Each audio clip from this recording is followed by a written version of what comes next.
ઈસુની જય. ચાલો આજે બાઇબલમાંથી 2 કે 3 વચન એવા લઈએ જ્યાં પવિત્ર આત્મા આપણને સમજાવશે કે પાપનો પસ્તાવો અને પાપની કબૂલાત. આ માનવજાત જ્યારે કરે છે ત્યારે એ પોતાના કર્મ ઉપર વધારે ભાર મૂકે છે. દાખલા તરીકે કોઈ એક વ્યક્તિ પાપ કરે પછી એની પાપની કબૂલાત કરે. હવે વ્યક્તિ એકનું એક પાપ વખતો વખત કરે, એને પસ્તાવો થાય અને એ પાપની કબૂલાત કરે. વ્યક્તિ શું સમજે છે કે મેં પાપની કબૂલાત કરી લીધી છે, હવે મને પાપમાંથી મુક્તિ મળી ગઈ છે. એટલે કે પાપ કરવું અને પછી કબૂલાત કરી લેવી એટલે કે હું પાપમાંથી હવે મુક્ત થઈ ગયો. પરંતુ આ પાપની કબૂલાત દ્વારા આપણે પાપમાંથી મુક્ત થઈએ છીએ એ બાબત એક વચન દ્વારા આપણે સમજીએ. રોમનું પુસ્તક 3 અધ્યાય અને 25મું વચન હું વાંચું છું. કારણ ઈસુને જ ઈશ્વરે પોતાની જાતના બલિદાન મારફતે માણસના પાપોનું પ્રાયશ્ચિત કરવા આગળ કર્યા ને માણસને શ્રદ્ધા દ્વારા જ એ પાપ મુક્તિ મળે છે. આ વચન શું કહે છે કે ઈશ્વર પિતાએ મારા ને તમારા પાપોનું પ્રાયશ્ચિત કરવા માટે આગળ કર્યા છે ઈસુને.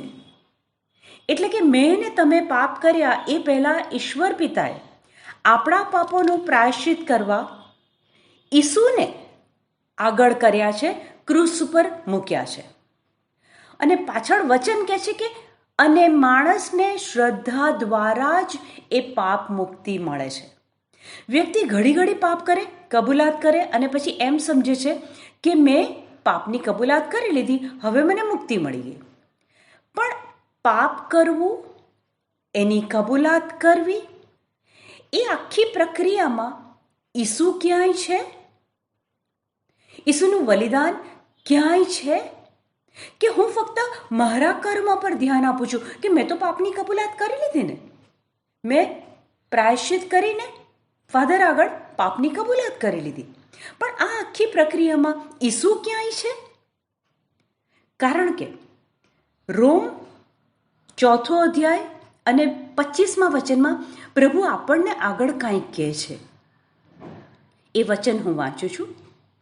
પ્રભુ ઈસુને આપણા અપરાધોને કારણે મૃત્યુને હવાલે કરવામાં આવ્યા હતા અને આપણને પુણ્યશાળી બનાવવા માટે તેમને એટલે કે ઈસુને ફરી સજીવન કરવામાં આવ્યા હતા.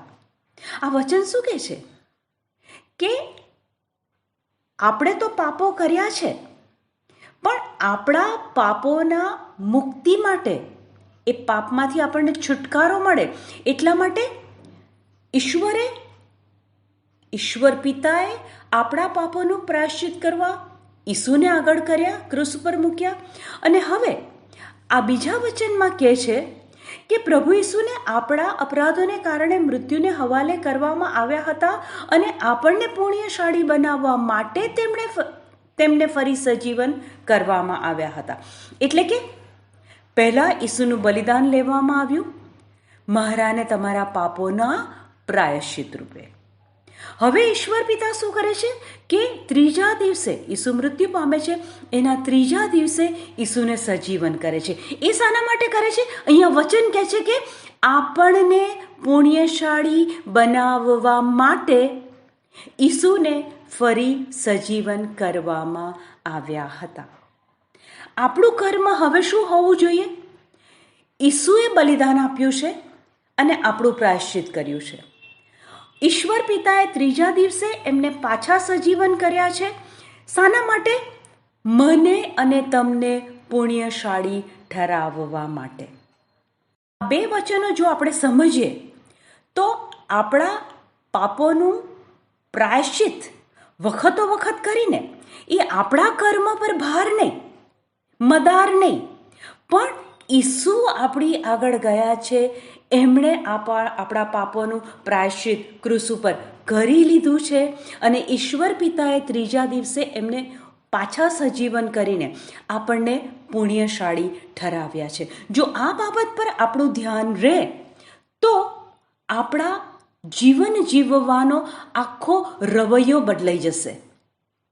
અને એક વચન હજી આપણે સાંભળીએ, કારણ કે જો આપણે આપણા પાપોની કબૂલાત પર મદાર રાખીએ તો આગળનું વચન જે હું વાંચવાની છું, ગલાતિયા 2:21, હું ઈશ્વરની કૃપાને વ્યર્થ નહીં બનાવું, કારણ જો નિયમ સંહિતાના પાલનથી માણસ પુણ્યશાળી ઠરી જ શકતો હોય તો ખ્રિસ્તના પ્રાણના અર્પણનો કશો અર્થ નથી. અહીંયા વચન કહે છે કે જો હું એ પેલા કર્મને કર્યા કરું, પાપ કરું કબૂલાત કરું, પાપ કરું કબૂલાત કરું, એટલે કે હું મારા કર્મ પર મદાર રાખું, તો અહીંયા વચન કહે છે કે જો નિયમના પાલનથી માણસ પુણ્યશાળી ઠરી શકતો હોય તો ખ્રિસ્તના પ્રાણના અર્પણનો કશો અર્થ નથી.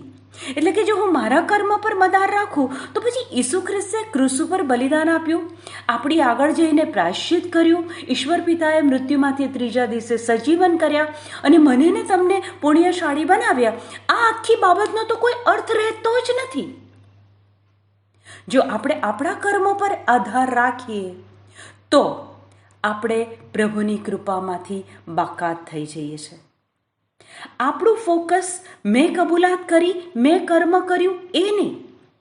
આપણું ફોકસ, વચન કહે છે કે જો ઈસુમાં શ્રદ્ધા રાખો, ઈસુના બલિદાનમાં શ્રદ્ધા રાખો તો તમારા પાપો તો પ્રભુ ઈસુ ખ્રિસ્તે ક્રૂસ ઉપર લઈ લીધા છે. તમારા પાપોનું પ્રાયશ્ચિત ઈસુએ કરી લીધું છે. પાપોના ભાર નીચે જીવવાનું બંધ કરીએ અને એ ક્રૂસ ઉપરના ઈસુને, ઈસુના બલિદાનને આપણે આપણી નજર સમક્ષ રાખીએ, સતત સ્મરણમાં રાખીએ કે મારા પાપો તો ઈસુએ પ્રાયશ્ચિત કરીને એમના લોહીમાં ધોઈ નાખ્યા છે.